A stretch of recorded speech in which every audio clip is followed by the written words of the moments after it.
let me allow Mr. Buala to come in now.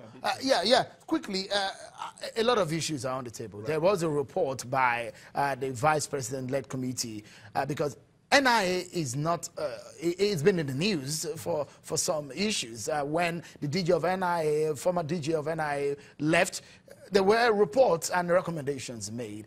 Based on this, don't you think that the president perhaps had reacted or acted based on those recommendations? So that is excellent. I'll answer it, but just 1 second, let me respond to what the presidency said. That statement of the presidency is misleading because there is also available information in this space, media space, that when he retired, he did not go to UN as a director. It was Ambassador Kingibe, the head of that committee, who was an envoy, United Nations envoy in Darfur, that took him as his PA.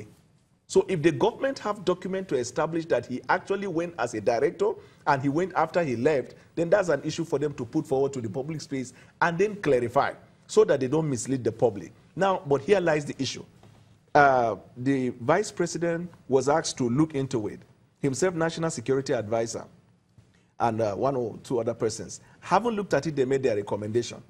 It seems the president was not satisfied because he then established another committee that is headed by Ambassador Kingibe.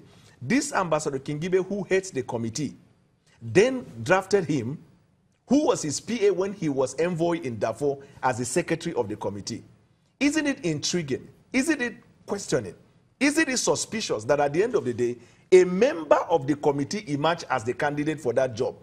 Contrary to the principles of Nemo Juris in Casa, so you cannot be a judge in your own case.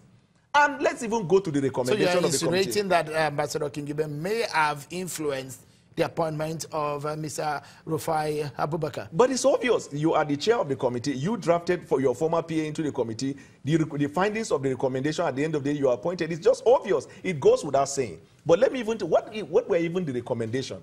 The committee recommended that for the appointment of the office of the DG, that the president should consider professionalism, integrity, but also should consider the pool of directors in the agency and appoint one of them.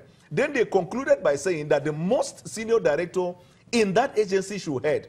Now, the director that was... Are you privy to that recommendation? I read it in the news. I read it in the online.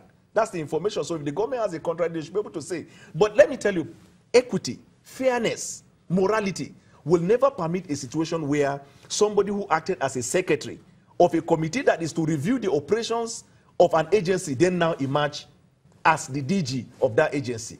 And in an administration of integrity, transparency, when we are crying that the nation is down because the institutions are not built.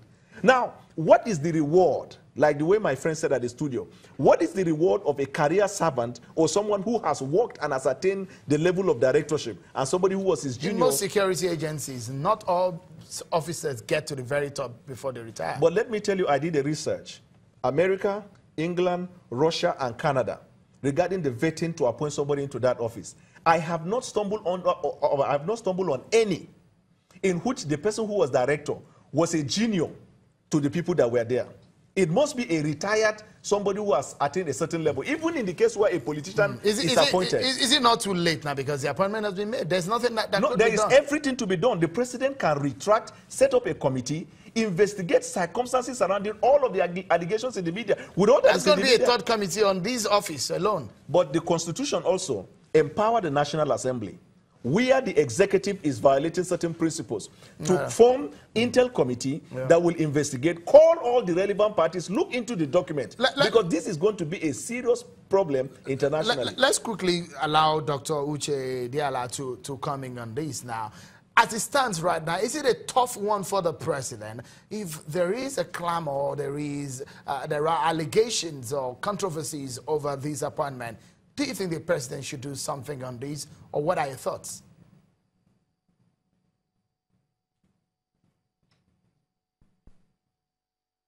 Here, all we have here are allegations. We are hearing people saying they read things from the media, they read things online and all that. And that's fine. We get information from those places. And I also listened to the distinguished senator make his allegations. And that's beautiful. I like what the lawyer said. Now, that the senator stood up on the floor of the Senate to make that allegation doesn't mean that is correct. Doesn't also mean that is wrong. Now, that's where we take it from. The Senate has, has relevant committees that can look at these allegations if they consider that they are weighty enough. And I believe that if there are issues that are raised, if these are investigated, and these allegations are, proven to even have, elements of truth in them, I don't think that the president is handicapped. I think that the president will look at that and do what he needs to do. But it's important that we don't, because of what we have had here and there, now pass a judgment even before, we have those allegations fleshed out, and then come to the point where we say that, yes, there was an infringement, there's something that's gone wrong. So I'm saying that, yes, we have heard of all these allegations, we have heard of all these complaints. Beyond the issue of, is there a balance in the appointments and all that, that's a whole different kettle of fish. But in terms of this particular